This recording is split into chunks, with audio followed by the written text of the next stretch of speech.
Olá, bom dia.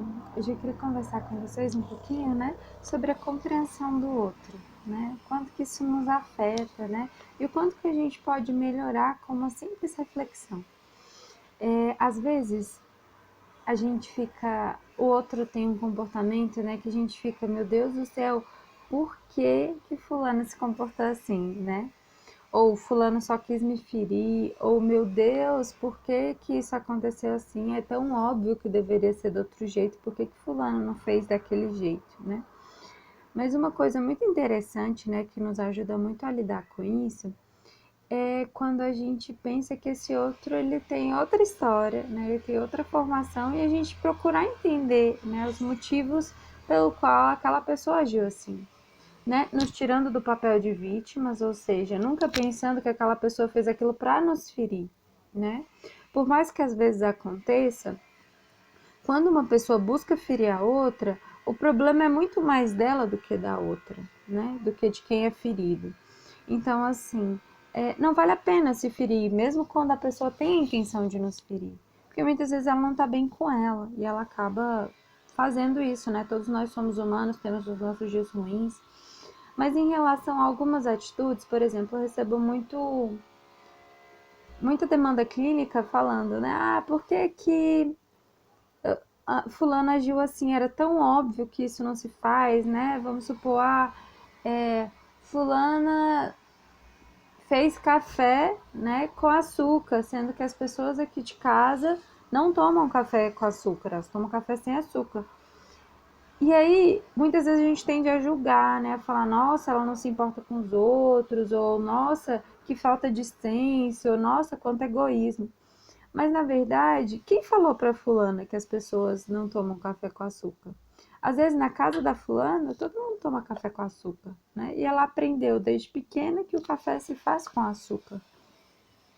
E aí, não, algumas coisas, que são óbvias para mim, não são óbvias para as outras pessoas.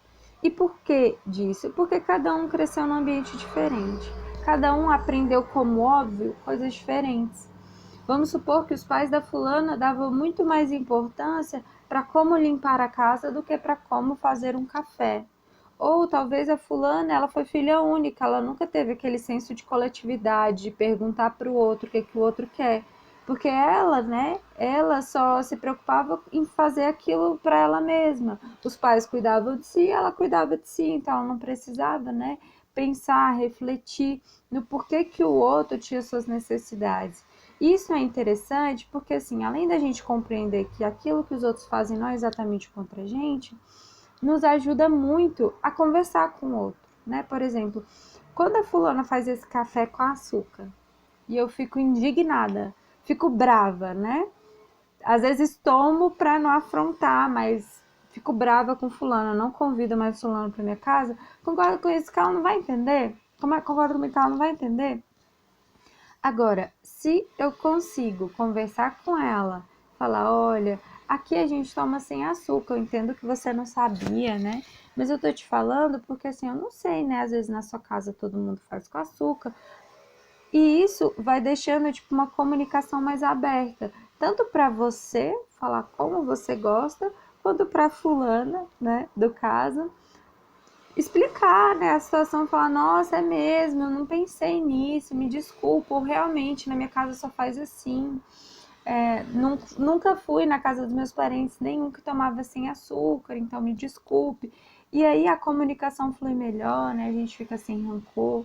Então, assim, essa questão de olhar pelo olhar do outro, Que muitas vezes a gente chama de empatia, vai muito além disso, Vai da gente perceber o quanto que a história do outro faz diferença na vida dele, E não achar que a nossa história é óbvia para o outro, porque não é.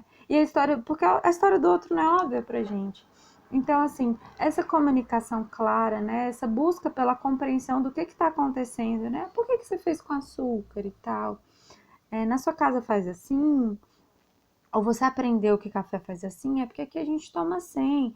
Hoje não tem problema, eu até posso fazer um pouquinho aqui pra mim, mas assim, dá para fazer sem, às vezes até ensinar, o outro como você gosta, porque é nosso dever também.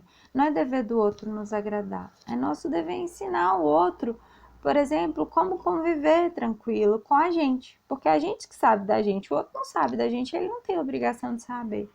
Então, assim, é apenas uma reflexão, né, mais para a gente levar para a semana como uma forma de comunicação mais clara, né, menos violenta em alguns pontos, né, que a gente não fica bravo, o outro também não fica bravo. E a gente consegue levar a história do outro com mais leveza para a gente e assim também a nossa história com mais leveza para o outro. Porque quando a gente pensa diferente, a gente acaba, né, se comunicando e compartilhando experiências. Tá bom? Fica aí a reflexão de hoje. Um abraço.